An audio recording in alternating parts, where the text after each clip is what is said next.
Quando abri aquela porta no porão, entendi que não era eu a maldição da família.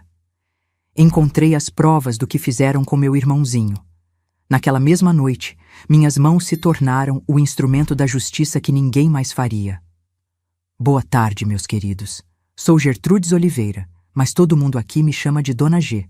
Tenho 72 anos e, bem, meu endereço atual não é dos mais comuns.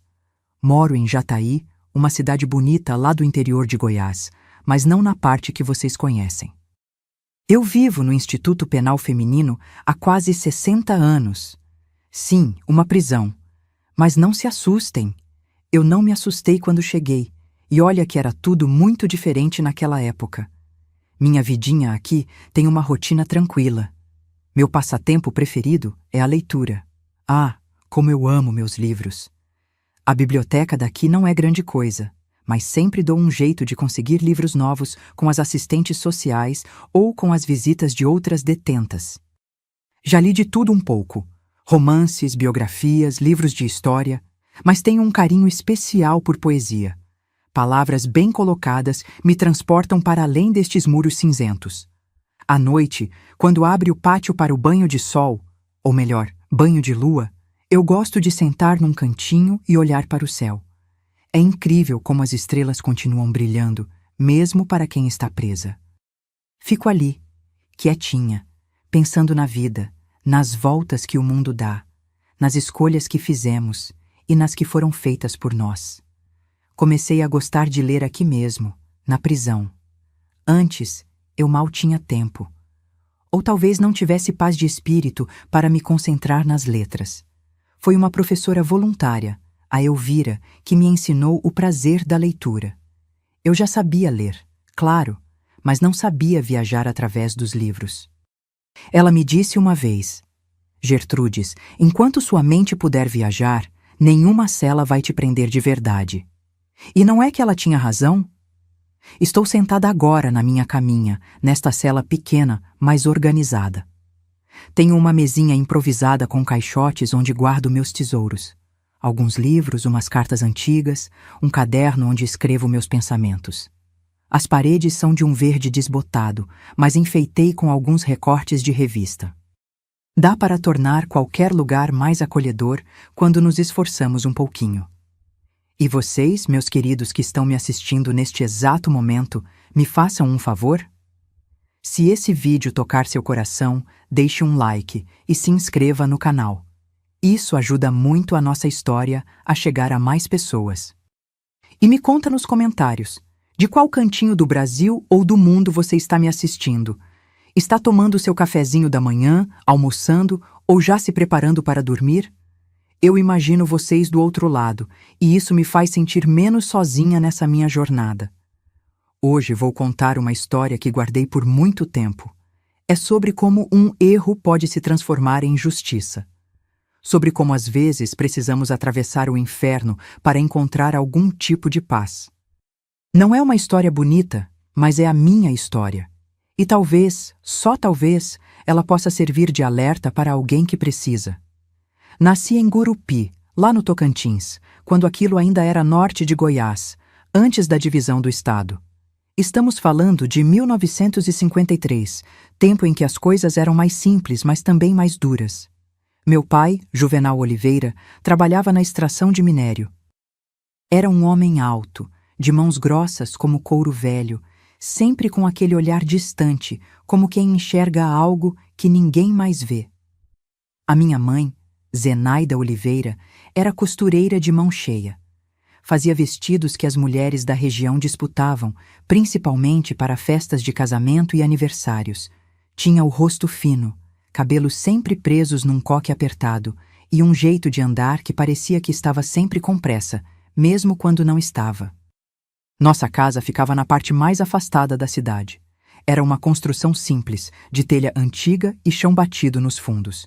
Tínhamos um quintal grande, com algumas galinhas, um pé de manga e outro de goiaba que meu pai plantou quando cheguei.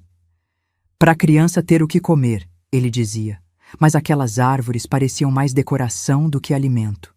Ninguém na casa me incentivava a pegar as frutas, como se não fossem para mim. A vida em casa tinha uma rotina que não mudava muito. Eu acordava com os primeiros raios de sol entrando pela janelinha do quarto, que dividia com meu irmão Dário, 5 anos mais novo que eu. Ah, o Dário! Um menino miúdo, de olhos grandes e curiosos, que parecia ver o mundo como um lugar mágico.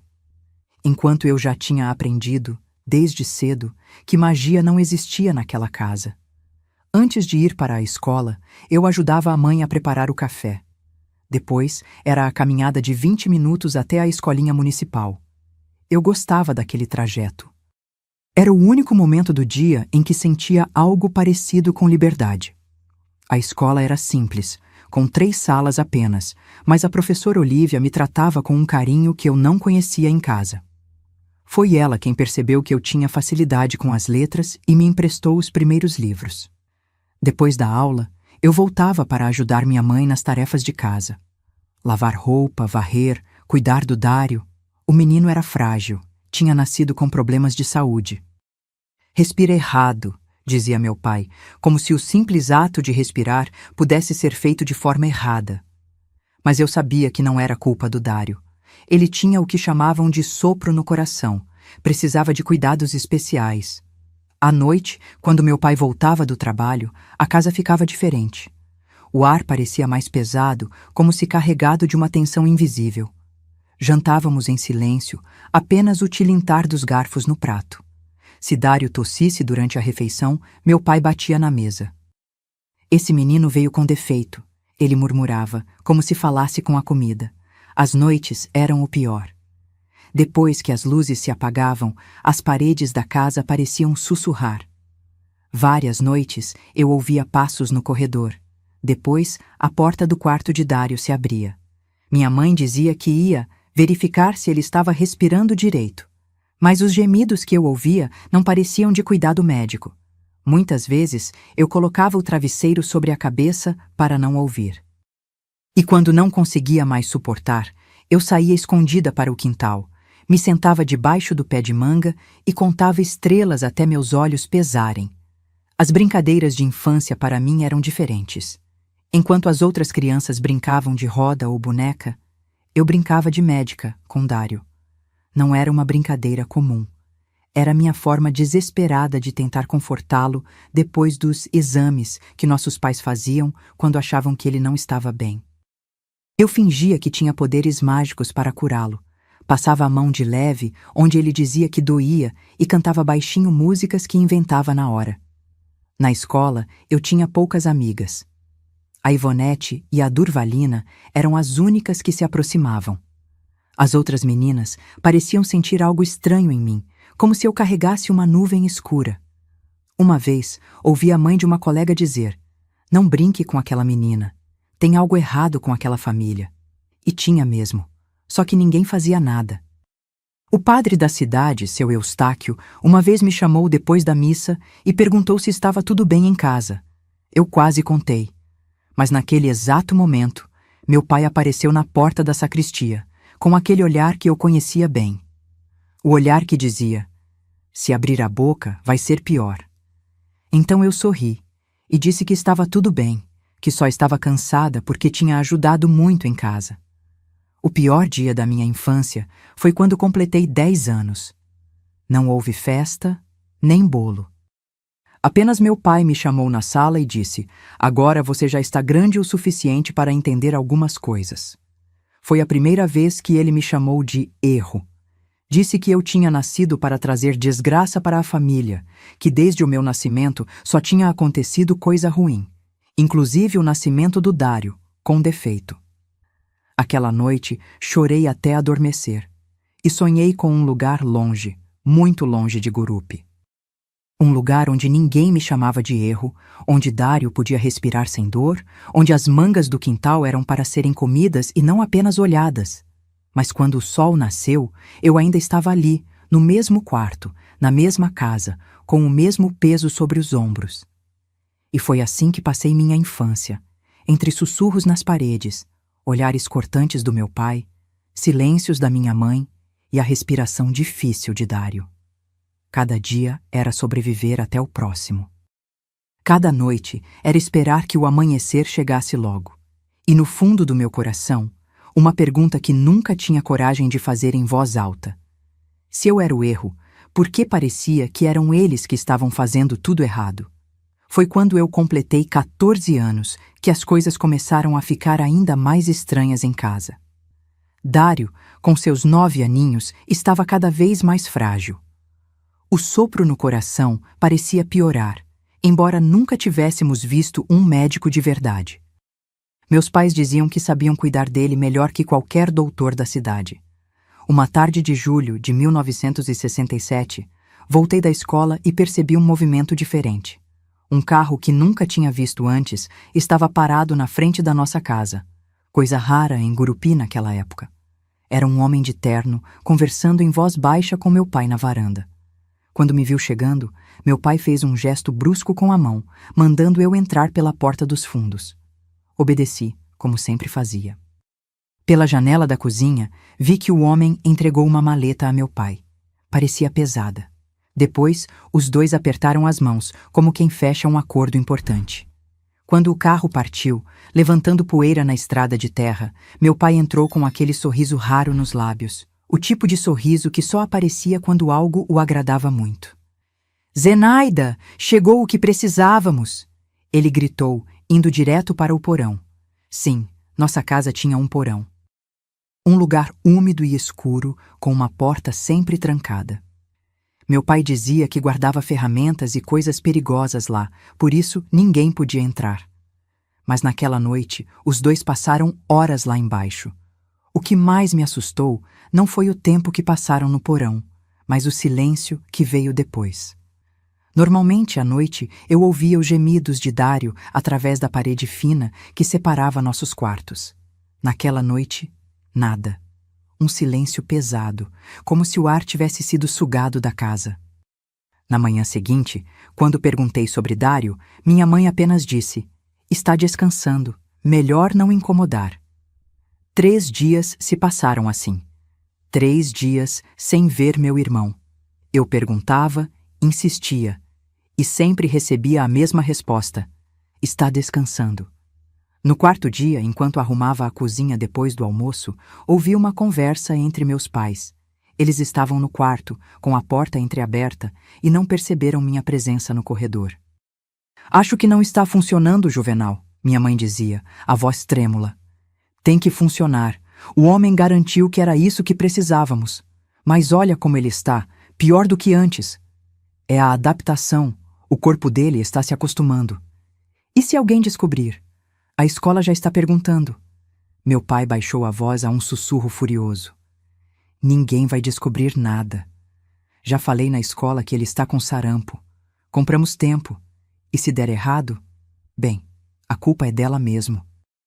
Naquele momento eu entendi que a ela era eu, o erro, a causa de tudo de ruim, a maldição. À noite, depois que meus pais finalmente foram dormir, criei coragem para ir até o quarto de Dário. A porta estava trancada, novidade que me assustou. Colei o ouvido na madeira e chamei baixinho: "Dário? Sou eu, Gertrudes. Você está bem?" Um silêncio longo seguiu, e então, quando já ia desistir, ouvi um gemido fraco. Tão fraco que poderia ser apenas o vento. Mas não era. Era ele. "Dói. Tude." "Dói muito", ele sussurrou, usando o apelido que só ele me chamava.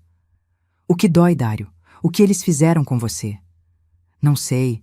Tem um negócio no meu braço.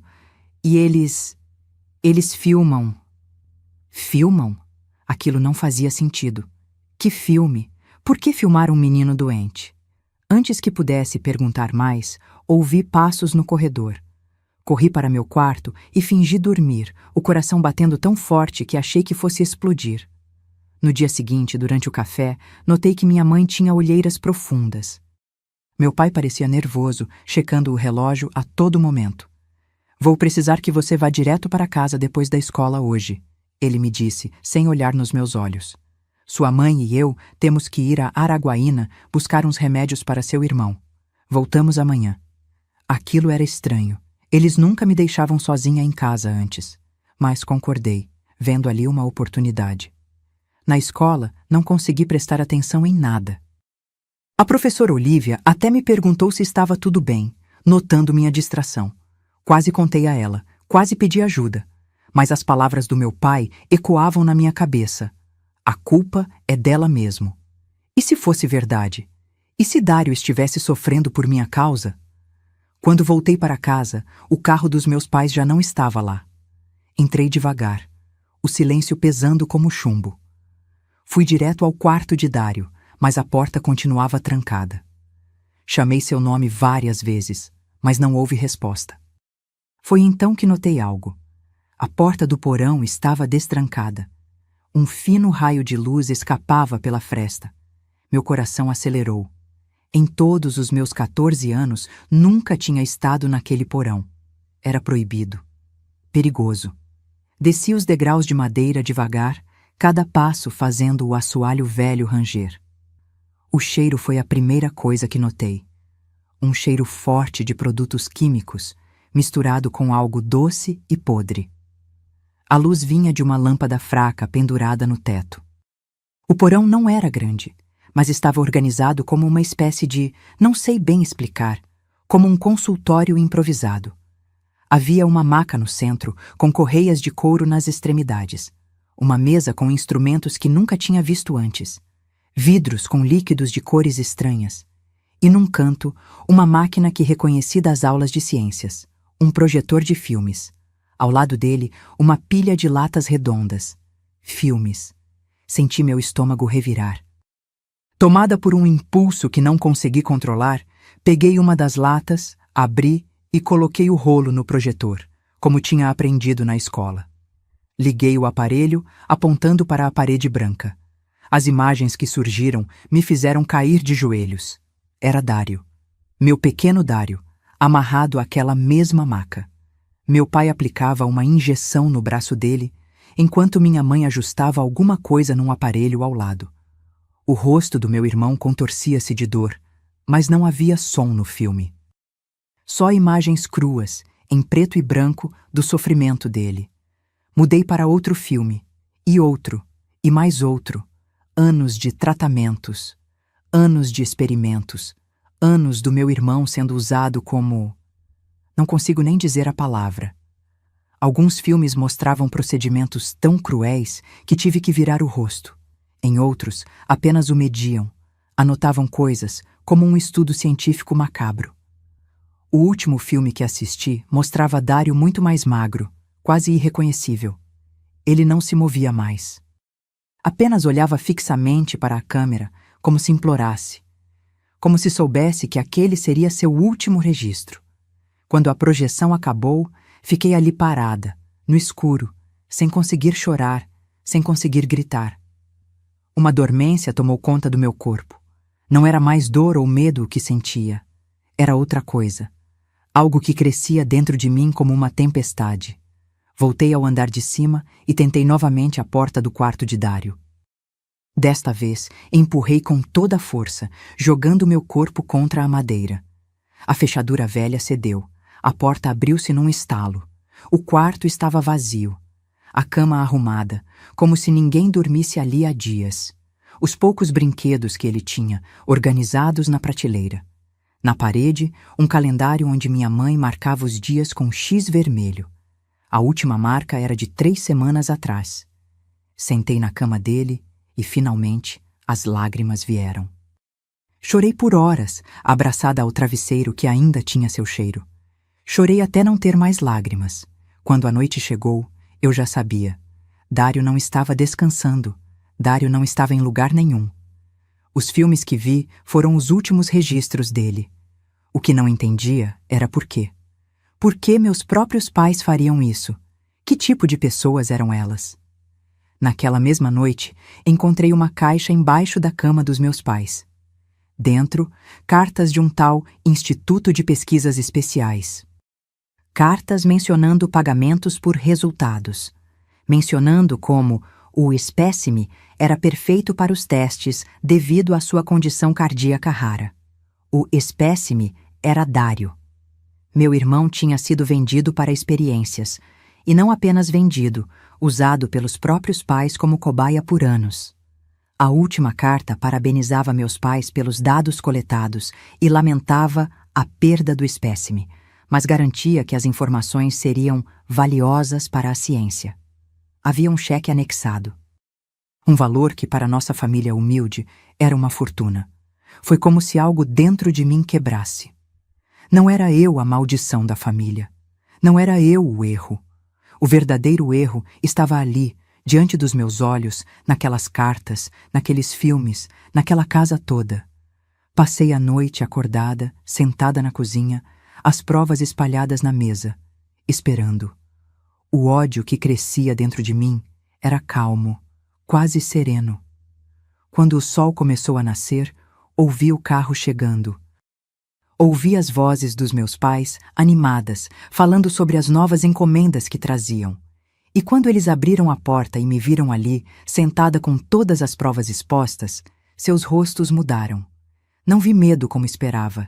Vi raiva, como se eu tivesse estragado algo muito precioso. Então a maldição descobriu nosso segredinho, meu pai disse, jogando a maleta no chão.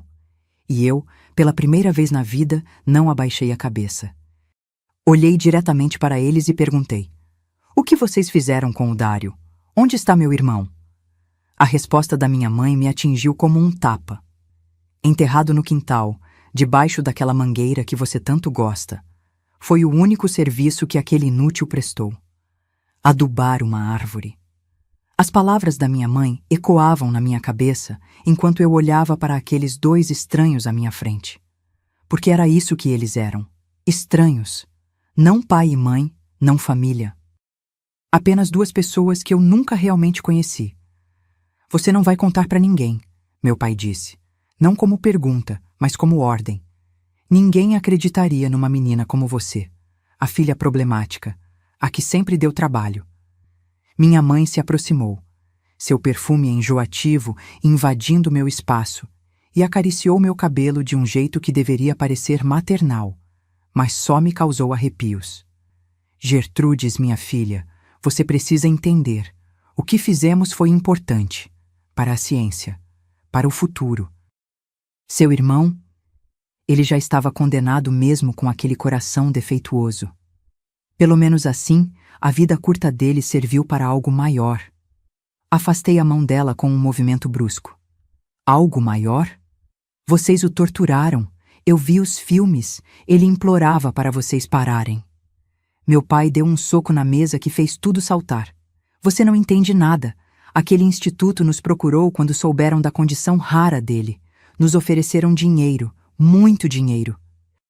Sabe o que podemos fazer com esse dinheiro? Sair dessa cidade, começar uma vida nova, dar a você as coisas que nunca teve." "Eu nunca pedi nada disso", sussurrei. "Eu só queria que vocês amassem o Dário, que amassem a mim." Minha mãe soltou uma risada fria. "Amor? É isso que você quer? Amor não enche barriga, menina. Amor não paga contas." Naquela noite, fui trancada no porão. O mesmo porão onde meu irmão tinha sofrido por anos. Eles disseram que precisavam pensar no que fazer comigo. Que eu sabia demais. Que talvez o instituto se interessasse por uma nova voluntária. O cheiro de produtos químicos me deixava tonta. A maca vazia no centro parecia me chamar, como um presságio do que estava por vir. Encolhi-me num canto, abraçando os joelhos, tentando me fazer pequena, muito pequena. Talvez se eu desaparecesse. 2 dias se passaram assim.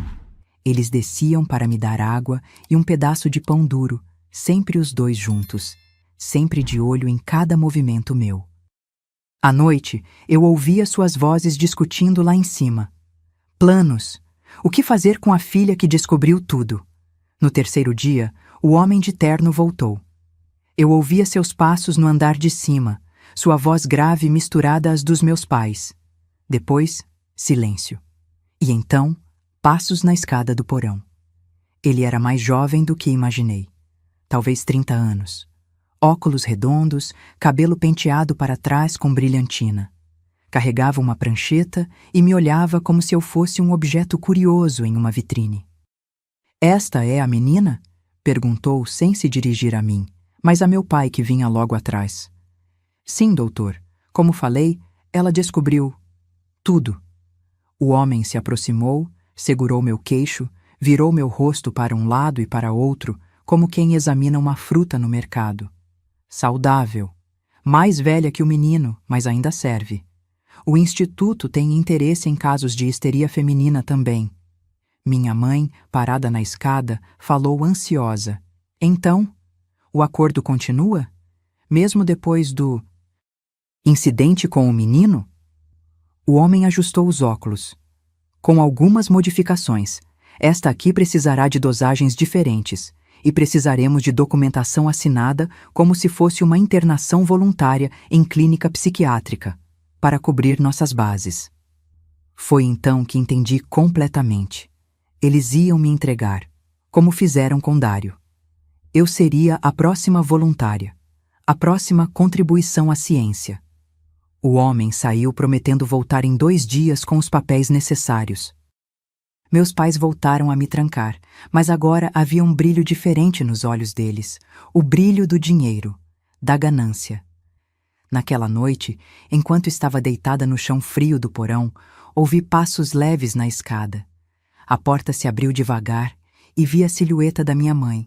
Estava sozinha, o que era incomum. Gertrudes! Ela chamou baixinho. Está acordada? Fiquei imóvel, fingindo dormir. Ela se aproximou, ajoelhou-se ao meu lado.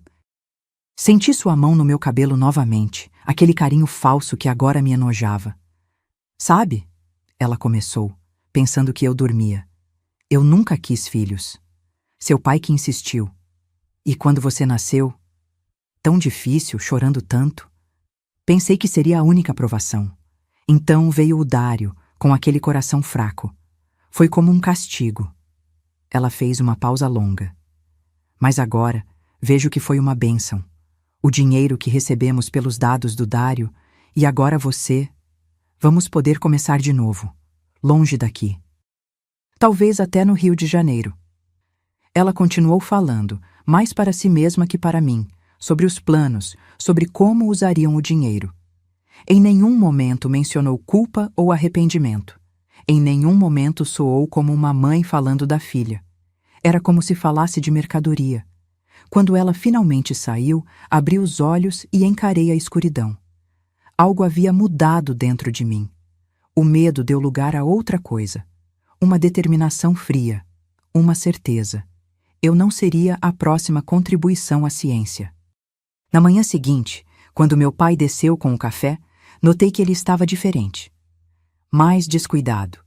Talvez a certeza de que logo se livrariam de mim o tenha deixado confiante demais. Ele deixou a porta do porão entreaberta quando saiu. Esperei alguns minutos, escutando atentamente. A casa estava silenciosa. Subi as escadas devagar, cada degrau rangendo sob meus pés. A cozinha estava vazia. Vozes vinham do quarto dos meus pais. Eles discutiam sobre o que fariam com o dinheiro, tão absortos que não me ouviram. Fui até a gaveta da cozinha e peguei uma faca. Não para usá-la, pelo menos não naquele momento. Apenas para me defender se precisasse. Depois, sem fazer barulho, saí pela porta dos fundos. O sol da manhã me cegou momentaneamente. Quantos dias eu tinha passado naquele porão escuro? 3, 4. Parecia uma eternidade. Meu primeiro impulso foi correr, fugir o mais longe possível. Mas então, meus olhos pousaram na mangueira. A mesma mangueira sob a qual eu sentava para contar estrelas. A mesma mangueira que, segundo minha mãe, tinha meu irmão enterrado embaixo. Aproximei-me devagar. A terra ao redor parecia normal, sem sinais de ter sido remexida. Teriam mentido sobre isso também? Naquele momento, ouvi um grito vindo da casa. Tinham descoberto que eu escapara. Não havia tempo para investigar a mangueira. Precisava fugir. Corri para a rua sem destino certo. Apenas corri. A cidade ainda estava acordando, poucas pessoas nas ruas. Uma senhora varrendo a calçada me olhou com estranheza. Eu devia estar um trapo, suja, desgrenhada, com uma faca na mão. Menina, está tudo bem? Ela perguntou, genuinamente preocupada. Parei, ofegante. Abri a boca para responder, mas o que diria? Meus pais mataram meu irmão em experimentos e agora querem fazer o mesmo comigo? Quem acreditaria? A hesitação me custou caro. Um grito atrás de mim. Meu pai, correndo pela rua. Pega ela! Está tendo um surto! Precisa de ajuda! A senhora recuou assustada, olhando da minha cara apavorada para a faca na minha mão. Claro que acreditaria nele, não em mim. Voltei a correr. Para onde? A delegacia era longe, do outro lado da cidade. A escola? Fechada naquele horário. Pensei na igreja, no padre Eustáquio, mas confiaria nele. A última vez que quase pedi ajuda, meu pai apareceu bem a tempo de impedir. Acabei me escondendo no mato, atrás do cemitério municipal. Fiquei ali, tremendo, tentando pensar. O que fazer agora? Se voltasse para casa? Não. Essa não era uma opção. Se tentasse contar a alguém, quem acreditaria numa adolescente acusando os próprios pais de monstruosidades? As horas passaram. A fome apertou. A sede também. Quando a noite chegou, eu ainda estava lá, escondida, sem saber o que fazer. No dia seguinte, criei coragem e me aproximei de uma banca de jornal. O dono, seu Olívio, era conhecido por ser caridoso. Quando me viu, arregalou os olhos. Gertrudes? Menina, seus pais estão te procurando pela cidade toda. Dizem que você fugiu de casa depois de... Ele hesitou. Depois de quê? Perguntei, temendo a resposta. Depois de atacá-los com uma faca. Dizem que você não está bem da cabeça. Que desde a morte do seu irmãozinho, você mudou. Meu sangue gelou. Morte do Dário? Quando foi isso? Semana passada, não foi? Seu pai disse que ele finalmente sucumbiu à doença do coração. Toda a cidade está consternada. E agora você... Assim? Eles tinham criado a história perfeita. O filho doente que finalmente morreu. A filha traumatizada que enlouqueceu com a perda. Quem questionaria? Seu Olívio. Tentei, a voz falhando. Não acredite neles. Por favor. Eles fizeram coisas terríveis com o Dário. Eu vi, tenho provas. Seu Olívio olhou para mim com pena. Aquele olhar que adultos dão a crianças que contam histórias fantasiosas. Querida, você precisa de ajuda. Deixe eu te levar de volta para casa. Seus pais estão preocupados. Não! Gritei, afastando-me. Eles vão me entregar para o homem de óculos. Vão fazer comigo o que fizeram com o Dário. As pessoas começaram a parar, olhando, cochichando. Eu estava fazendo exatamente o que eles esperavam, parecendo louca, descontrolada, confirmando a história que tinham espalhado. Fugi novamente. Vagueei pelas ruas o dia todo, evitando ser vista. À noite, voltei a me esconder no mato. Estava faminta, suja, desesperada. E pior, sabia que não podia continuar assim para sempre. Em algum momento, seria encontrada. No terceiro dia de fuga, tomei uma decisão. Voltaria para casa. Não para me entregar, mas para pegar as provas, os filmes, as cartas do instituto. Sem elas, era apenas minha palavra contra a deles. E em Gurupi, na década de 60, a palavra de um homem respeitado como meu pai valia mais que a de uma adolescente perturbada. Esperei até o fim da tarde, quando sabia que meu pai estaria no trabalho. Vi minha mãe sair para ir à mercearia. A casa ficaria vazia por pelo menos meia hora. Entrei pelos fundos, usando a chave que sempre ficava escondida embaixo de um vaso. A casa estava silenciosa, com aquele ar pesado de sempre. Desci direto para o porão, sabendo exatamente o que procurava. As latas de filme estavam lá, empilhadas num canto. As cartas também. Coloquei tudo numa sacola de pano que encontrei pendurada. Estava prestes a sair quando ouvi passos no andar de cima. Congelei.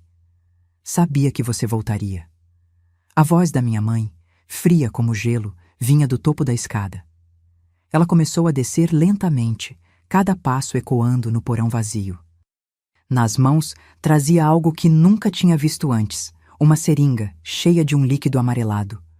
O doutor deixou isso caso você desse problema antes dele voltar, ela disse mostrando a seringa, para acalmar, para tornar a transição mais suave. Recuei até bater na parede. Não havia para onde fugir. Por quê? Perguntei, a voz quase um sussurro. Por que fizeram isso com o Dário? Por que querem fazer comigo? Ela inclinou a cabeça como se a pergunta fosse curiosa. No começo era só pelo dinheiro. Estávamos afundados em dívidas. O instituto ofereceu uma quantia que resolveria tudo.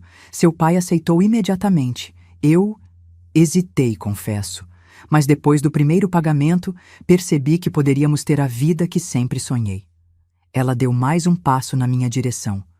Mas depois ficou mais que isso.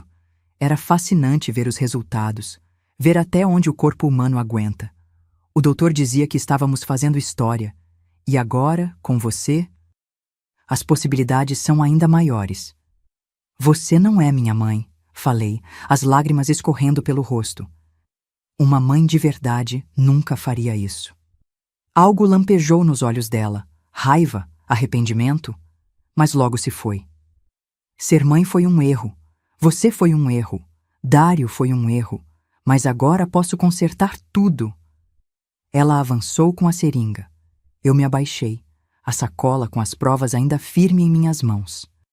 No desespero, meus dedos encontraram algo duro e frio no chão. Um dos instrumentos metálicos que eles usavam nos experimentos. O que aconteceu depois parece um borrão na minha memória. Lembro do movimento rápido que fiz, do som metálico, do grito dela, e depois do silêncio. Quando recobrei a consciência plena, minha mãe estava caída no chão do porão, o instrumento metálico ao lado dela. Sangue, muito sangue. Subi as escadas cambaleando, ainda segurando a sacola com as provas. Na cozinha, vomitei tudo o que não tinha no estômago. Depois, sentei à mesa, olhando para o nada, esperando. Era só uma questão de tempo até meu pai voltar. E o que aconteceria então? Sabia que deveria fugir, correr o mais longe possível. Mas para onde? Com 14 anos, sem dinheiro, sem documentos, para onde iria? E mesmo se fugisse, quem garantiria que eles não fariam isso com outras crianças? O instituto continuaria procurando voluntários. Meus pais encontrariam outros espécimes. Enquanto esperava, uma certeza crescia dentro de mim. O que estava acontecendo naquela casa precisava parar. Definitivamente. Para sempre. O relógio na parede da cozinha marcava 7 horas quando ouvi o carro do meu pai estacionando. O som familiar dos pneus na terra batida, da porta batendo, dos passos pesados na varanda. Não me movi. Continuei sentada à mesa, as provas espalhadas à minha frente, as mãos manchadas de vermelho. Uma calma estranha tinha tomado conta de mim, como se estivesse observando tudo de fora do meu próprio corpo. Zenaida, cadê você, mulher? A voz dele ecoou pela casa. Depois mais baixo, como se falasse consigo mesmo. Será que pegaram a menina? Os passos se aproximaram da cozinha. Quando meu pai apareceu na porta, seu rosto passou rapidamente da surpresa à fúria. Seus olhos foram das minhas mãos sujas para as latas de filme sobre a mesa, depois para meu rosto impassível. O que você fez? Ele rosnou, avançando. Onde está sua mãe? No porão, respondi, a voz saindo calma demais para a situação. Com o Dário, onde os dois pertencem. Ele me agarrou pelo braço, me levantando da cadeira com tanta força que senti meu ombro estalar. Seu hálito de cachaça bateu no meu rosto quando ele gritou. O que você quer dizer com isso? O que você fez?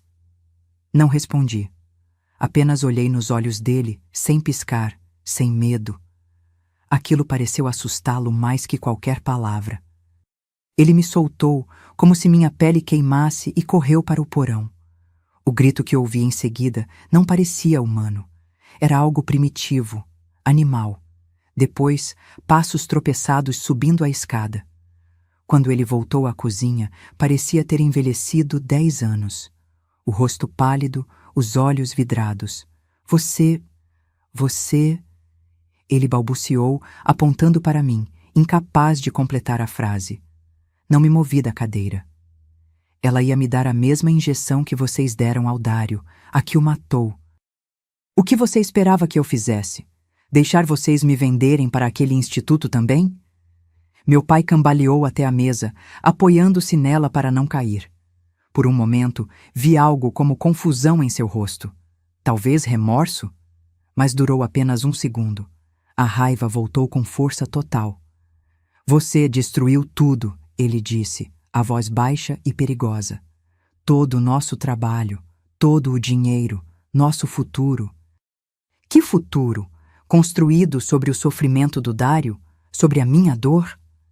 Encontrei forças para me levantar e o encarar de igual para igual. Vocês não são humanos, são monstros, e monstros precisam ser detidos. O tapa que recebi no rosto me jogou de volta na cadeira. Senti o gosto de sangue na boca, mas não desviei o olhar. Já não havia mais nada que ele pudesse fazer para me ferir. Já tinha suportado o pior. Você sempre foi um problema, ele disse, começando a circular pela cozinha como um animal enjaulado. Desde que nasceu, chorando demais, perguntando demais, vendo demais. Ele parou abruptamente, seus olhos pousando nas latas de filme e nas cartas sobre a mesa. Algo mudou em seu olhar. Essas são todas as provas? Perguntou, a voz agora calculista. Não respondi. Ele agarrou meu queixo com força. Responda! Tem mais alguma coisa? Mais filmes? Mais cartas? Por que quer saber? Respondi desafiadora. Vai destruir tudo? Acha que isso vai apagar o que vocês fizeram? Ele me soltou e começou a recolher as provas, enfiando tudo numa sacola. Vou resolver isso, ainda posso consertar. Vou ligar para o doutor, explicar o que aconteceu, ele vai entender, vai nos ajudar a encobrir tudo. Enquanto ele falava frenético, comecei a entender. Não havia arrependimento ali. Apenas medo de ser descoberto. Medo de perder o dinheiro, o acordo com o tal instituto. Mesmo diante da morte, do horror que haviam causado, tudo o que ele pensava era em como se safar. Quanto? Perguntei. Ele parou, confuso. O quê? Quanto eles pagaram pelo Dário? Qual era o preço do seu próprio filho? Por um momento, vi algo quebrando nos olhos dele. Uma fagulha de humanidade tentando emergir, mas foi sufocada rapidamente. Dinheiro suficiente para sairmos desta vida miserável, ele respondeu, a voz fria. Mas agora você estragou tudo. Ele terminou de juntar as provas e se dirigiu ao fogão a lenha que ficava no canto da cozinha. Abriu a portinhola e começou a jogar os filmes e as cartas no fogo. Um a um, vi os registros do sofrimento do Dário sendo consumidos pelas chamas. Ninguém vai acreditar em você, ele disse, enquanto as provas viravam cinzas. Quem vai dar ouvidos a uma menina problemática? Uma menina que todos já sabem que não está bem da cabeça desde que o irmão morreu? Ele estava certo. Tinham preparado o terreno perfeitamente. A história da minha instabilidade já estava plantada na cidade. Mesmo com minha mãe, fora de cena, seria a palavra dele contra a minha. E quem acreditaria em mim? Agora, ele disse, depois que a última lata de filme derreteu no fogo, temos que resolver o problema no porão. E depois, você e eu vamos ter uma longa conversa sobre seu futuro. O modo como ele disse futuro fez meu sangue gelar. Não havia futuro para mim naquela casa. Se ficasse, seria o próximo espécime. Ou pior. Quando ele se virou para pegar algo na gaveta, vi o brilho metálico de uma faca. A mesma que usei para me defender dias atrás. Meu corpo reagiu antes que minha mente pudesse processar. Agarrei a pesada frigideira de ferro que estava no fogão e, num movimento rápido, atingi a cabeça dele. O som foi horrível. Ele caiu como um saco de batatas, a faca escorregando de seus dedos. Não se moveu mais. Fiquei parada, a frigideira ainda na mão, olhando para o corpo no chão da cozinha. A cozinha onde tantas vezes me sentei para comer em silêncio. Onde tantas vezes engoli lágrimas junto com a comida. Onde agora estava o fim de tudo o que conhecia como família. Uma calmaria terrível tomou conta de mim. Não senti pânico, não senti remorso, senti apenas alívio. Como se um peso imenso tivesse sido removido dos meus ombros. Saí para o quintal e olhei para a mangueira, a árvore sob a qual eu sentava para contar estrelas. A árvore onde, segundo minha mãe, Dário estava enterrado. Seria verdade? Ou apenas mais uma mentira cruel? Fui até o galpão de ferramentas e peguei uma pá. Comecei a cavar sob a mangueira, movida por uma necessidade que não conseguia explicar. Precisava saber. Precisava ter certeza. Não sei quanto tempo cavei. Minhas mãos formaram bolhas que estouraram e sangraram. Meus braços doíam. Suor escorria pelo meu rosto, misturando-se às lágrimas que nem percebi que derramava. Quando a pá finalmente bateu em algo sólido, meu coração parou por um segundo. Era uma caixa. Uma pequena caixa de madeira. Pequena demais para um corpo. Quando a abri, encontrei dentro apenas um urso de pelúcia velho, o favorito do Dário. Junto, um pedaço de papel com a caligrafia da minha mãe. Experimento 37, descartado no rio. Caí de joelhos, soluçando. Nem mesmo um túmulo de verdade eles deram ao meu irmão. Nem mesmo esse último respeito. Apenas o descartaram, como lixo. Naquela noite, sentada no quintal com o ursinho de Dário no colo, tive um sonho estranho, embora estivesse bem acordada. Vi meu irmão, não como estava nos últimos filmes, magro e sofrido, mas como era antes de tudo começar. Sorrindo, com aqueles olhos grandes e curiosos.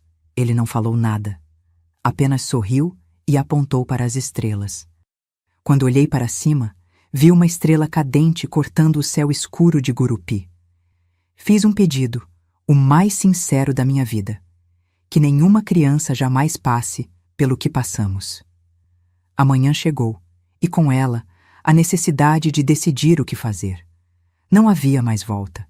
Minha vida, como a conhecia, tinha acabado naquela cozinha. 2 corpos na casa. Nenhuma prova dos horrores que levaram a isso.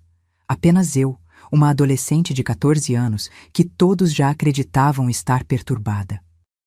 Tentei pensar racionalmente. Poderia fugir.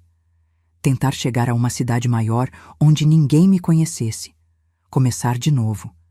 Mas e se o instituto me encontrasse? E se houvesse outras pessoas envolvidas, outros doutores procurando espécimes? E havia Dário, sem corpo para enterrar, sem justiça, apenas descartado no rio como um experimento falho. Foi quando decidi. Não fugiria, não me esconderia, ao contrário, faria o que ninguém esperaria. Tomei banho, vesti a roupa mais apresentável que tinha, penteei os cabelos cuidadosamente. Depois, caminhei até a delegacia da cidade. Era domingo de manhã, as ruas estavam quase vazias. Algumas senhoras a caminho da igreja me olharam com curiosidade. Devo ter parecido estranha. Calma demais, arrumada demais para alguém que, segundo os rumores, estava tendo um colapso mental. Na delegacia, havia apenas um guarda de plantão. Reconheci-o, Teodoro, um homem de meia idade que às vezes jogava cartas com meu pai. Quando me viu, franziu o senho, confuso. Gertrudes? O que faz aqui, menina? Seu pai está te procurando por toda parte. Eu sei, respondi, a voz firme. E é sobre ele que vim falar. Contei tudo, sem emoção, sem lágrimas, apenas fatos. Os experimentos com Dário, as cartas do instituto, o dinheiro, os planos para mim, o que aconteceu no porão, o que fiz na cozinha, o ursinho sob a mangueira, o corpo no rio. No início, o guarda me olhava com ceticismo, depois com o horror crescente. Quando terminei, ele estava pálido. Menina, isso é muito grave. Você tem provas disso tudo? Tinha, respondi sinceramente. Filmes, cartas, mas meu pai queimou tudo antes que eu o impedisse. Ele passou a mão pelo rosto, parecendo envelhecer 10 anos naqueles minutos. Sem provas, fica sua palavra contra ninguém agora, pelo que entendi. Existe o homem do instituto, sugeri. O doutor de óculos. Ele deve saber de tudo. E você acha que ele vai admitir envolvimento nisso? Se for verdade, ele é tão culpado quanto seus pais. Eu já esperava por isso. Já sabia que, mesmo confessando, seria difícil provar o que tinha acontecido. Mas não me importava. Não tinha vindo pela justiça convencional. Não preciso que acreditem em tudo, disse finalmente. Só preciso que vejam o que está lá em casa. E depois, faça o que tiver que fazer comigo. O guarda chamou reforços. 1 hora depois, nossa casa estava cercada por policiais. Encontraram exatamente o que eu disse que encontrariam. O corpo da minha mãe no porão, o corpo do meu pai na cozinha, o laboratório improvisado, a caixinha com o ursinho do Dário sob a mangueira. O que não encontraram foram as provas dos experimentos, os filmes, as cartas. Tudo tinha virado cinzas. Fui levada para a delegacia não como testemunha, mas como suspeita. A principal suspeita. A filha problemática que matou os pais em um acesso de loucura após a morte do irmão doente. As notícias se espalharam rapidamente pela cidade pequena. Todos falavam sobre a tragédia dos Oliveira, sobre como a filha tinha enlouquecido após a morte do irmão, sobre como o instituto psiquiátrico seria o melhor lugar para mim. Mas não foi para um instituto que me levaram. Fui transferida para uma instalação juvenil em Araguaína, aguardando julgamento. Lá, contei minha história novamente. E novamente. Para assistentes sociais, psicólogos, juízes. Alguns pareceram acreditar. A maioria não. O julgamento foi rápido. Sem provas dos abusos, sem testemunhas além de mim mesma, o veredito era previsível. Considerada mentalmente instável, mas consciente de meus atos, fui condenada por duplo homicídio.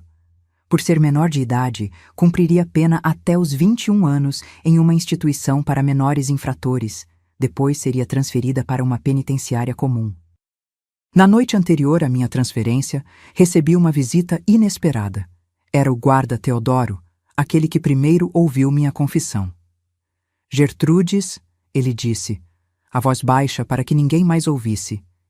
Estive pensando muito no seu caso. Algo não bate certo. Então fui investigar por conta própria. Ele tirou do bolso uma fotografia. Era a imagem de um homem de terno escuro, óculos redondos e cabelo penteado para trás com brilhantina. Exatamente como o doutor que visitava nossa casa. Este homem foi visto em Gurupi nas datas que você mencionou. Depois desapareceu. Ninguém sabe quem é, nem para qual instituto trabalhava. É como se nunca tivesse existido. Senti um arrepio. Então o senhor acredita em mim? Ele hesitou. Digamos que tenho dúvidas suficientes para não aceitar a versão oficial, mas sem provas concretas. Eu sei, interrompi. Sem os filmes, sem as cartas, é apenas minha palavra. E quem acreditaria numa adolescente problemática, não é? Ele assentiu triste. Vou continuar investigando, mas não posso prometer nada. Foi a última vez que vi o guarda Teodoro.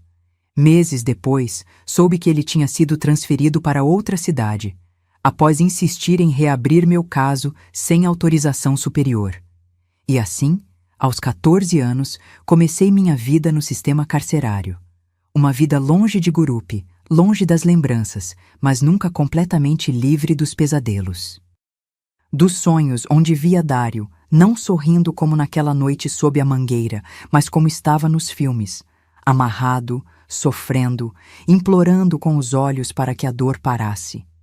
Os anos na instituição para menores infratores em Araguaína foram duros, mas de certa forma menos cruéis que minha própria casa em Gurupi. Pela primeira vez na vida, tinha 3 refeições garantidas por dia. Um colchão só meu. E, principalmente, ninguém me chamando de erro ou maldição. Claro, não era um paraíso. As outras meninas me evitavam, cochichando pelos cantos sobre a louca que matou os pais. As guardas me tratavam com uma mistura de medo e pena. E as noites... As noites eram povoadas por pesadelos onde Dário me visitava, ora sorrindo como na infância, ora sofrendo como nos filmes que vi no porão. Completei 18 anos ainda naquela instituição. 3 anos se passaram rápido e lento ao mesmo tempo. Eu estudava na pequena escola que funcionava lá dentro. Descobri que tinha facilidade com os números, com a matemática. É raro ver alguém com tanto talento para cálculos, dizia a professora Hortência, uma senhora de cabelos grisalhos, que foi a primeira pessoa a me tratar como gente em muito tempo. Foi ela quem me incentivou a continuar estudando, mesmo sabendo que meu destino, ao completar 21 anos, seria uma penitenciária comum. O conhecimento é a única coisa que ninguém pode tirar de você, Gertrudes, ela me disse uma vez, segurando minhas mãos entre as dela. Nem mesmo as grades podem conter uma mente que decide voar. Em 1974, quando completei 21 anos, chegou o momento da transferência. A notícia veio de surpresa.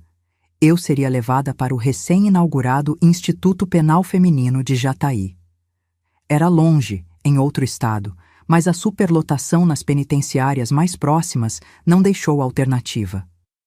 Curiosamente, quando Tocantins foi separado de Goiás em 1988, acabei presa em um estado diferente daquele onde cometi meus crimes, embora na época fosse tudo Goiás.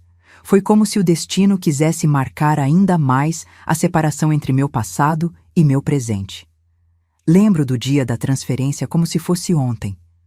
A professora Hortência veio se despedir e me entregou um embrulho. Só abra quando chegar lá, ela disse com lágrimas nos olhos. Eu nunca tinha visto ninguém chorar por mim antes. A viagem até Jataí foi longa e desconfortável. No caminho, olhando pela janela gradeada da viatura, vi paisagens que nunca tinha imaginado. O cerrado se estendia a perder de vista, dourado sob o sol. Pensei em como Dário teria adorado ver aquilo. Ele sempre falava em conhecer lugares diferentes antes de ficar confinado àquela cama. Quando finalmente chegamos ao Instituto Penal, me surpreendi. Era um prédio novo, de paredes ainda sem as marcas do tempo. Fui registrada, catalogada, uniformizada. Mais um número no sistema. Mais uma vida entre paredes. Naquela primeira noite, sozinha na cela que seria meu lar pelos próximos muitos anos, abri finalmente o embrulho da professora Hortência. Era um livro. O Pequeno Príncipe. Na primeira página, ela tinha escrito: para Gertrudes, que mesmo nas estrelas mais distantes, encontrará seu caminho de volta. Foi meu primeiro livro, o primeiro de muitos, e foi o início da minha salvação. Os primeiros meses no instituto foram um período de adaptação. Aprendi rapidamente as regras não escritas da prisão. Quem mandar, de quem me aproximar, quem evitar. Por sorte, minha história, ou pelo menos a versão que constava nos meus registros, me garantia certo respeito. Ninguém mexia muito com a menina que matou os pais. Havia um misto de medo e uma estranha admiração. Foi nesse período que conheci a Normelia, uma detenta mais velha que cumpria pena por ter envenenado o marido. Ele batia nos meus filhos. Ela me contou uma noite, enquanto dividíamos um cigarro contrabandeado. Tentei denunciar, fugir, me separar. Nada funcionou. Então, um dia, misturei chumbinho no café dele.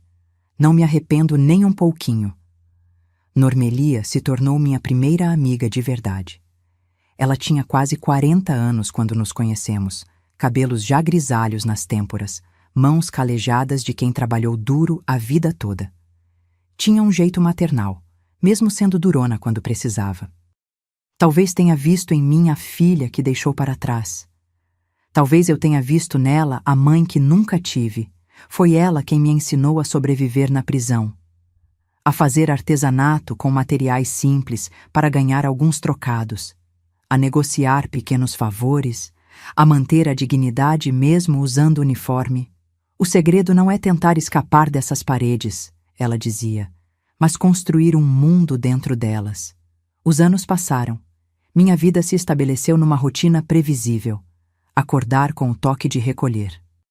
Trabalhar na lavanderia da prisão. Almoçar, voltar ao trabalho. Jantar, 1 hora de pátio, dormir. Em 1978, uma notícia abalou minha rotina. Normelia seria libertada.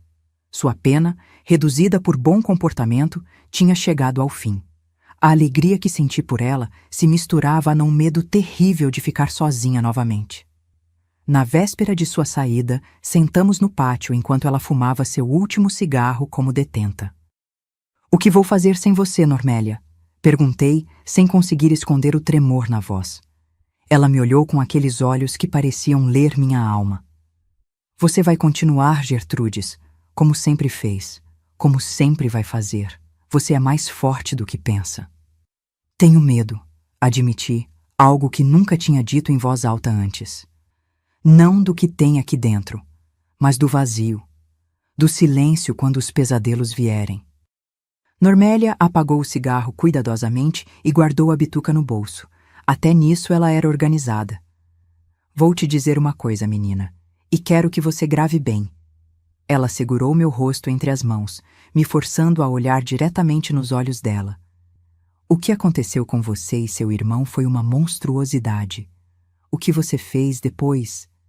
Bem, não vou julgar, mas agora você tem uma escolha.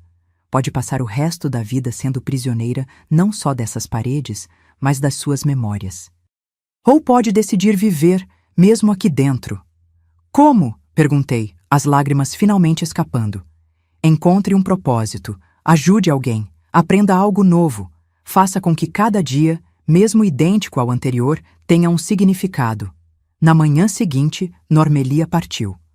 Sua última promessa foi escrever, mandar notícias. Nunca recebi carta alguma. Mais tarde descobri que ela morreu num acidente de ônibus apenas 3 semanas depois de sair da prisão. Nem mesmo teve tempo de sentir o gosto da liberdade. Essa perda me jogou num poço escuro. Por semanas, mal saía da cama. Mal comia. Os pesadelos com Dário voltaram com força total, agora acompanhados por visões de Normélia. Foi quando conheci a irmã Zenaida. Não é coincidência o nome ser o mesmo da minha mãe. Talvez tenha sido isso que primeiro me fez resistir a ela. Uma freira voluntária que visitava a prisão semanalmente para oferecer conforto espiritual. No início, evitei-a como evitaria uma doença. A última coisa que queria era ouvir sermões sobre perdão, mas a irmã Zenaida era persistente. Semana após semana, ela se sentava ao meu lado no refeitório, mesmo quando eu não dizia uma palavra. Não falava de Deus ou perdão. Falava de livros, de poesia, de filosofia. Trazia sempre um livro diferente que deixava comigo até a visita seguinte. "Por que insiste tanto?" perguntei uma vez, após quase 2 meses desse ritual. "Porque vejo algo nos seus olhos", ela respondeu simplesmente. "Uma luz que se recusa a apagar, mesmo quando você mesma tenta sufocá-la." Foi ela quem conseguiu permissão para que eu participasse do programa de educação da prisão. Na época, era algo raro, detentas com acesso a estudo formal. Mas, de alguma forma, essa freira pequena e determinada moveu montanhas burocráticas. Em 1980, comecei a estudar formalmente. Primeiro, terminei o ensino fundamental. Depois, o médio. A sala de aula improvisada na prisão se tornou meu refúgio. Os livros, minha fuga. Os números, meus companheiros. Quando terminei o ensino médio, a irmã Zenaida trouxe uma proposta que mudaria tudo. Um programa piloto onde detentos poderiam cursar ensino superior à distância, através de correspondência. Era experimental, burocrático, difícil, mas possível. Matemática. Respondi sem hesitar quando ela perguntou o que eu gostaria de estudar.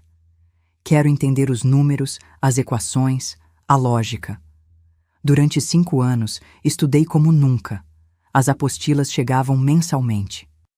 Eu resolvia os exercícios, escrevia ensaios, enviava de volta. Minha cela se transformou numa pequena biblioteca de livros de álgebra, geometria, cálculo. As paredes, cobertas por anotações e fórmulas. Em 1987, aos 34 anos e com quase metade da minha vida passada atrás das grades, recebi meu diploma de licenciatura em matemática. Não houve cerimônia, nem beca, nem festa. Apenas um papel que chegou pelo correio e a irmã Zenaida, com seu sorriso sereno. E agora? Perguntei, segurando o diploma como se fosse algo frágil e precioso. Agora você ensina, ela respondeu, como se fosse óbvio. E assim começou a terceira fase da minha vida na prisão. Com a autorização da direção, iniciei um programa de alfabetização para as detentas. No início, eram apenas 3 alunas temerosas e desconfiadas. Em um ano, mais da metade da população carcerária feminina de Jataí passava pelo menos 1 hora por semana na minha sala de aula improvisada. Ensinei mulheres de todas as idades a ler, escrever, calcular. Mulheres que nunca tiveram oportunidade de estudar. Mulheres que, como eu, tinham cometido erros, alguns terríveis, outros apenas resultado de vidas sem opções. Em 1990, a irmã Zenaida adoeceu. Leucemia, disseram os médicos. Ela continuou visitando a prisão, mesmo durante o tratamento, cada vez mais frágil, o hábito negro realçando a palidez de sua pele. Em sua última visita, ela me trouxe um presente. Uma edição antiga do O Pequeno Príncipe, para substituir o exemplar desgastado que Hortência me dera anos antes. Sabe por que gosto tanto desse livro? Ela perguntou, a voz já fraca. Por que fala de um menino e uma raposa? Respondi, tentando fazer graça para não chorar. Porque fala de ver com o coração, de domesticar e ser domesticado, de criar laços. Ela segurou minha mão. Você criou laços aqui, Gertrudes. Com cada mulher que ensinou a escrever o próprio nome, com cada uma que agora pode ler uma carta da família sem precisar de ajuda. Você transformou sua prisão em algo significativo. Irmã Zenaida faleceu 2 semanas depois. Não pude ir ao funeral, claro, mas organizei uma pequena cerimônia no pátio da prisão. Surpreendentemente, a diretora autorizou. Mais surpreendente ainda, quase todas as detentas participaram. Foi um momento raro de união naquele lugar, normalmente dividido por rivalidades e tensões. Mulheres de diferentes origens, crimes, sentenças, todas unidas em respeito por aquela que tinha sido uma presença constante de bondade em suas vidas. E algo estranho aconteceu durante aquela cerimônia improvisada. Enquanto líamos trechos do O Pequeno Príncipe em homenagem à irmã, senti uma paz que não conhecia desde a infância, como se um círculo se fechasse, como se finalmente encontrasse um propósito. Naquela noite, pela primeira vez em anos, sonhei com Dário, não como nas lembranças terríveis dos filmes, nem como o menino assustado que gemia de dor. Sonhei com ele adulto, sorrindo, em paz. Você fez a diferença, Tude, ele me disse no sonho, usando o apelido que só ele me chamava. Não para mim, é tarde demais para isso, mas para elas, para todas elas. Acordei com lágrimas no rosto, mas não eram de tristeza. Pela primeira vez, chorava de alívio. Os anos seguintes trouxeram mudanças ao sistema prisional. Novos direitos, novas possibilidades. O programa de educação que comecei informalmente foi oficializado. Ganhamos uma sala própria, materiais, reconhecimento. Em 1995, recebi uma proposta inesperada. A chance de cursar uma especialização em educação matemática ainda dentro do sistema. Aceitei imediatamente. Mais alguns anos de estudo intenso, mais conhecimento acumulado dentro daquelas paredes cinzas. Quando completei 50 anos, em 2003, já era uma figura respeitada dentro do Instituto Penal Feminino de Jataí. Não apenas pelas detentas, que me chamavam de professora ou carinhosamente de Dona G, mas também pela administração. Foi nesse período que uma nova diretora assumiu o comando da instituição. Diva Mendonça, uma mulher severa, mas justa, com novas ideias sobre ressocialização e direitos humanos. Numa manhã de abril, fui chamada à sua sala, algo raro e normalmente não muito bom. Gertrudes Oliveira, ela disse consultando meu grosso prontuário. Presa em 1968 por duplo homicídio, sem incidentes disciplinares em toda sua permanência? Isso é extraordinário. Tento me comportar, respondi com um leve sorriso. Vejo aqui que você praticamente criou o programa educacional desta instituição, que tem formação superior, que já ajudou centenas de mulheres. Não sabia onde aquela conversa ia chegar, então apenas assenti. Tenho uma proposta para você, ela continuou. O Estado está implementando um programa de revisão de penas para casos antigos. Considerando seu histórico exemplar, você poderia ser elegível para a progressão de regime, talvez até liberdade condicional. O mundo parou. Liberdade. A palavra soava estranha, quase assustadora. Depois de 35 anos entre muros, a ideia de estar do lado de fora me parecia mais aterrorizante que qualquer coisa. E se eu não quiser? As palavras saíram antes que pudesse contê-las. A diretora me olhou surpresa. Como assim, não quiser? Estou falando de liberdade, Gertrudes. Respirei fundo. O que eu faria lá fora? Não tenho família, não tenho casa. Minha vida, meu trabalho, está aqui dentro. Essas mulheres precisam de mim. Diva Mendonça recostou-se na cadeira, me estudando com novos olhos. Em 20 anos de sistema prisional, nunca ouvi algo assim, mas entendo. Você criou raízes aqui, construiu algo significativo. Depois de um momento de silêncio, ela propôs um meio-termo. Eu permaneceria no instituto, mas com um status diferenciado. Semi-liberdade para frequentar programas de capacitação fora, retornando à noite. A oportunidade de expandir o trabalho educacional. Mais autonomia. Você não precisa decidir agora, ela disse por fim. Não preciso mesmo, respondi. Já decidi. Fico, nas condições que propôs. E assim, de modo quase irônico, escolhi voluntariamente permanecer onde fui forçada a estar. Não por medo da liberdade, mas por ter encontrado propósito nas correntes que me prendiam. Nos anos seguintes, sob a administração da diretora Diva, o programa educacional floresceu. Conseguimos parceria com universidades. Aumentamos o número de detentas alfabetizadas. Criamos oficinas profissionalizantes. Em 2010, quando já tinha passado mais de 40 anos encarcerada, recebi uma visita inusitada. Uma jovem advogada, recém-formada, com olhos brilhantes e cheia de ideais. Meu nome é Aline Teodoro, ela se apresentou. Estou revisando casos antigos como parte de um projeto da Defensoria Pública. O sobrenome me fez estremecer. Teodoro? Como o guarda Teodoro de Gurupi? Ela sorriu, os olhos se iluminando. Era meu avô.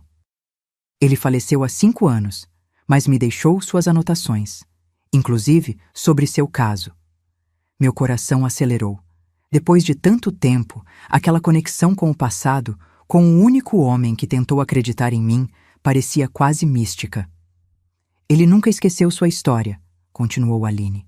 Continuou investigando por conta própria por anos e encontrou algumas coisas interessantes. Da pasta que carregava, ela tirou fotografias antigas. Um homem de óculos redondos e cabelo penteado para trás. O doutor do instituto. Recortes de jornais falando de experimentos clandestinos em cidades do interior. Depoimentos de famílias que perderam contato com parentes doentes após visitas de médicos itinerantes. Não é muito, ela admitiu. Não o suficiente para reabrir seu caso formalmente. Mas é algo. É a confirmação de que você não inventou tudo. Peguei as fotos com mãos trêmulas. Depois de tanto tempo, ter essa validação, mesmo pequena, mesmo tardia, era como um peso sendo removido da minha alma. O que pretende fazer com isso? Perguntei. Depende de você, respondeu Aline. Podemos tentar uma revisão criminal. O clima jurídico hoje é diferente. Há mais sensibilidade para casos como o seu, especialmente considerando a idade que você tinha quando tudo aconteceu. Pensei por um longo momento. A possibilidade de limpar meu nome era tentadora. Mas também significava reviver tudo, expor as feridas antigas, sem garantia de resultado. O que isso mudaria na prática? Questionei. Mesmo com uma revisão favorável, já cumpri mais que qualquer sentença alternativa. E não tenho interesse em deixar o instituto agora. Meu trabalho está aqui. Aline pareceu surpresa, mas entendeu. Concordamos que ela guardaria as evidências, caso eu mudasse de ideia no futuro. Antes de partir, ela me entregou uma última coisa, um pequeno pacote. Meu avô queria que você tivesse isso, se um dia ele a encontrasse novamente. Como não foi possível, estou cumprindo esse desejo. Dentro do pacote havia uma caixinha de madeira, muito parecida com a que encontrei sob a mangueira tantos anos atrás. E dentro dela, um pequeno broche prateado em forma de estrela. Era da minha avó, explicou Aline. Meu avô disse que você entenderia o significado. E entendi. A estrela cadente que vi naquela noite, enquanto segurava o ursinho de Dário. O pedido que fiz. A promessa silenciosa. Quando Aline se despediu, prometi manter contato. E mantive. Ela continuou visitando o instituto, primeiro por interesse no meu caso, depois como amiga e eventualmente como colaboradora no programa educacional. Foi ela quem, anos depois, me convenceu a começar a registrar minhas memórias.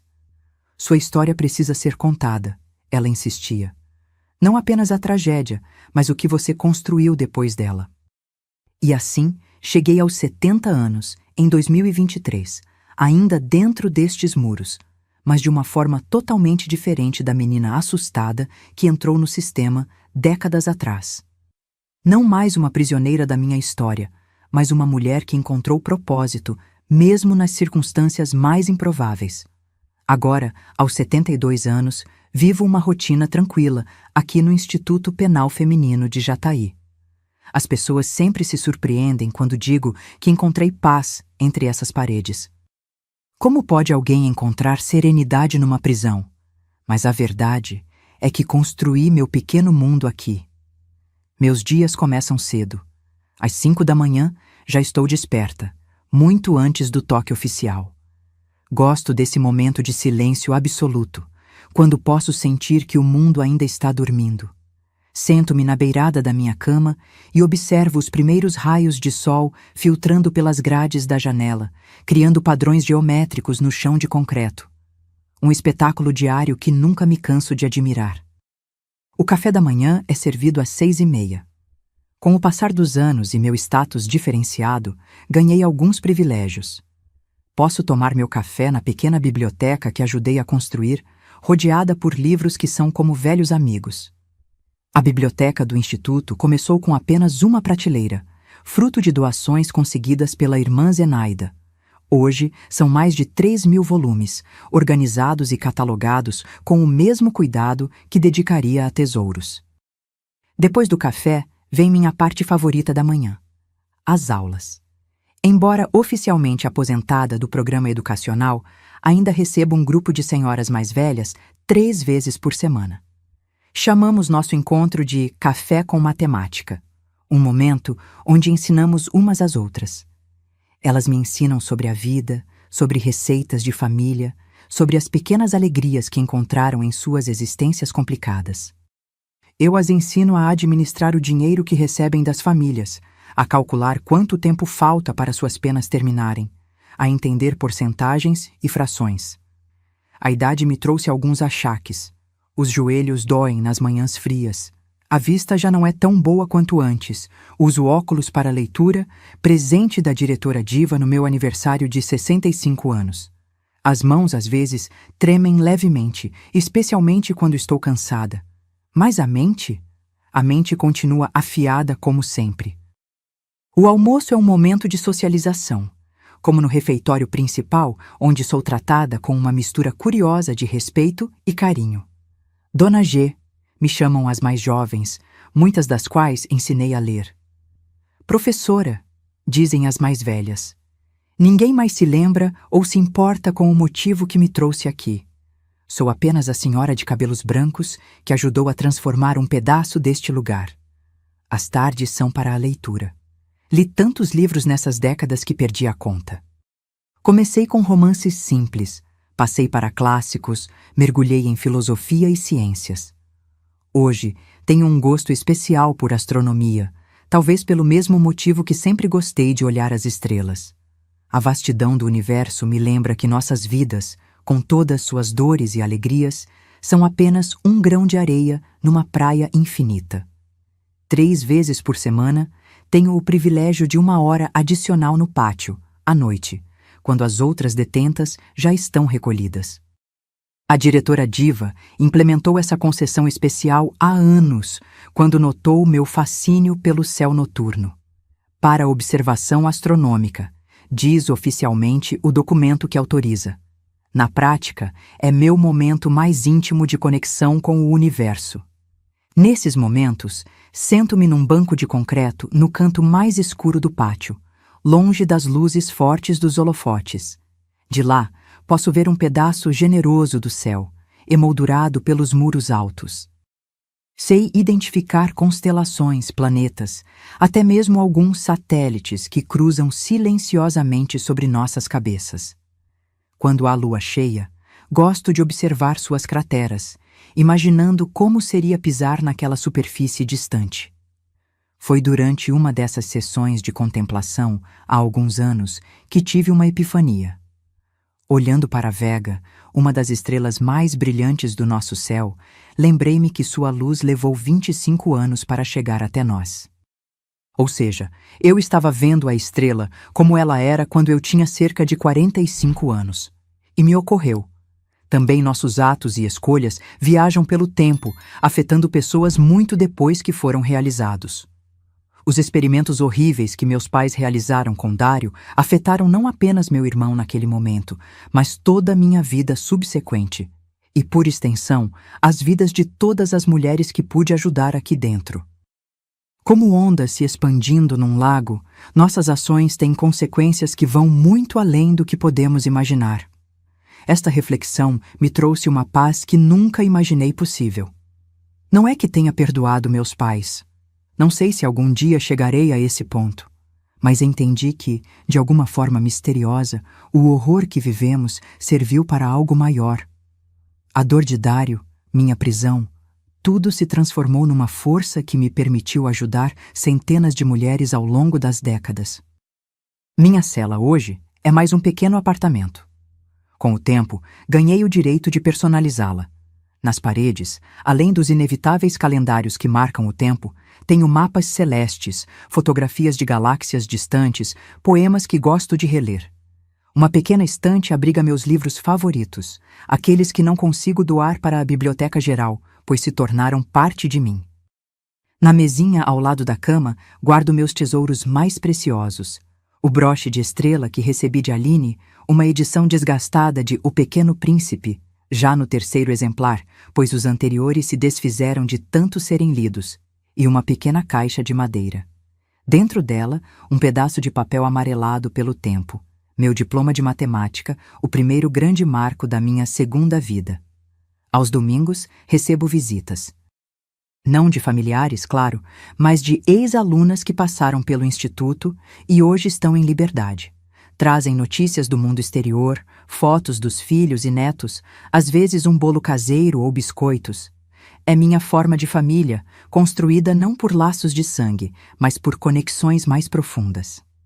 Aline Teodoro, agora uma advogada respeitada na região, vem regularmente.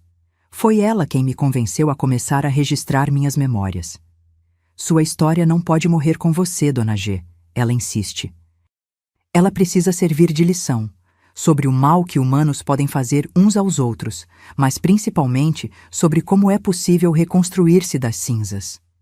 Nos últimos 2 anos, comecei a gravar pequenos vídeos, com autorização especial da administração.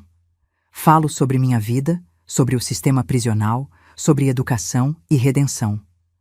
A Aline os publica numa plataforma na internet, sempre protegendo minha identidade. Memórias de uma professora improvável, chamamos o projeto. As noites são para reflexão. Quando as luzes se apagam, gosto de ficar sentada junto à janela, observando as estrelas, conversando silenciosamente com Dário. Não como nos primeiros anos de prisão, quando eram diálogos carregados de culpa e dor. Agora são conversas tranquilas, onde conto a ele sobre meu dia, sobre os livros que li, sobre as pequenas alegrias que encontrei.